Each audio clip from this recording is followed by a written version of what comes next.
All right, today we got a 2016 Dodge Dart here. We're going to be doing plugs, performance, coil packs, and some brakes on the front. Let's get into it. So here's what we're working with here. Gotta take this cover off right here, which is connected to the intake, which is oddly designed if you ask me. But so we're going to take this sensor connector off right here for the air temperature sensor and pop this thing back, and then that's how we're going to get to it. Just let me take this worm clamp off.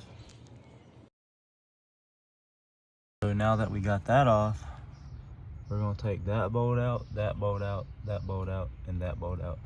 Disconnect these connectors. So you pop the little red tab out of every single one of them.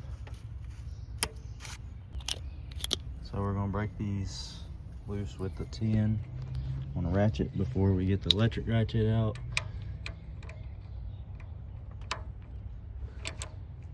Seems to be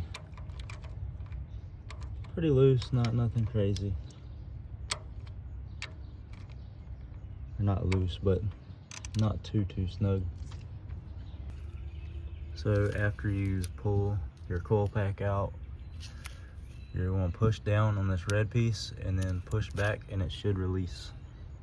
Then you're going to take a 5/8 spark plug socket and you're going to pull each one out and start with a ratchet, and if you can, get a electric ratchet after you break them loose. So I am going to say this, so I pulled 2 of the plugs out and they have oil on them. It could be one of 2 things. For the way the oil passage is, it could have been spilled oil that went down in the seals right here, or it could be a valve cover, but I don't think it's a valve cover because it looks dry. It does have a little dirt buildup, but here's what it looks like. There's one plug left, but it looks decent. Sorry, the customer's brother come to talk to me what I was saying. I went with the NGK plugs. I got 3 of the 4 in at the moment. Can't really see, it's dark down in there. But these are the coil packs I went with, their performance. Alright, so you want to put some dielectric grease on this side and this side before you install them. So customer had me do a side quest. They was wanting me to do the engine temperature sensor, which is underneath. All this runs into your coolant lines and all of that goes into the block. Well, O'Reilly's giving them the wrong part. And also something else I noticed in the process was that coolant line is very brittle, but I'm gonna make sure this gets taken care of. All right, so we're also doing brakes on this car. So you're gonna need a 14 millimeter. I sent the customer's brother to go pick up that stuff for the temperature sensor and the coolant line that was broke. He'll be back here after a while so we can install that. But you're gonna take this bolt off and then this bolt off. Make sure that you open the brake cap so the air comes out whenever we compress these pistons in. But this is how I'm going to break these loose. I'm using the ratchet, or electric ratchet. I'm gonna break them loose without using it at first, and then I'm going to hit the throttle. Got a little bit more to go, hold up.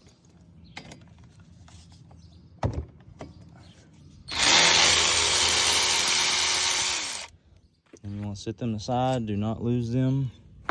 I'm going to set them in the box. We are using Brake Best Select Pro ceramic brakes. And we are using CRC brake grease. So after you get this caliper off, hold on, you're gonna want to sit on top, and then you want to take your pads, your old pads, and pull them out of the squealers, just like so. And it looks like somebody put ceramics on it last time, so somebody's been taking care of it. Brakes don't look too bad, but somebody's been taking care of it, so that's a good thing. Rotors got a little bit of spotting on them, no grooves. They still got a good while before they need to get rotors. Caliper looks fine, brake lines look fine. It might be just a little bit of a seepage here, looks like. Slide pins look good. Let's plop these new brakes on. I might even change the squealers on these.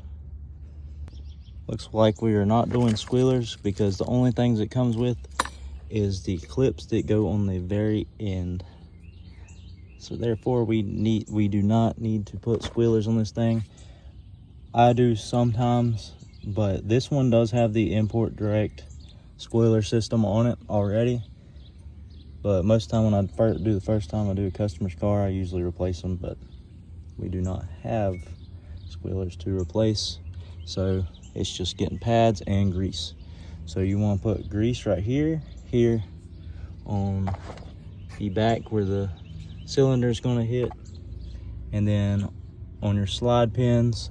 And I like to put just a tad hair on the threads of these, not too much, and the contact meetings here and here, and maybe even right there. All right, so once you get the pads on, this is what it should look like.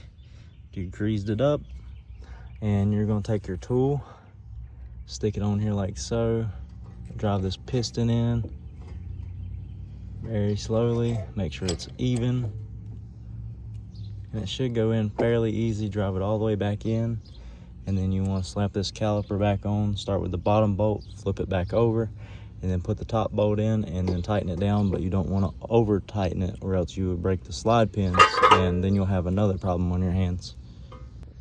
Now you're going to do the same thing on this side. So here's what it should look like after you're done.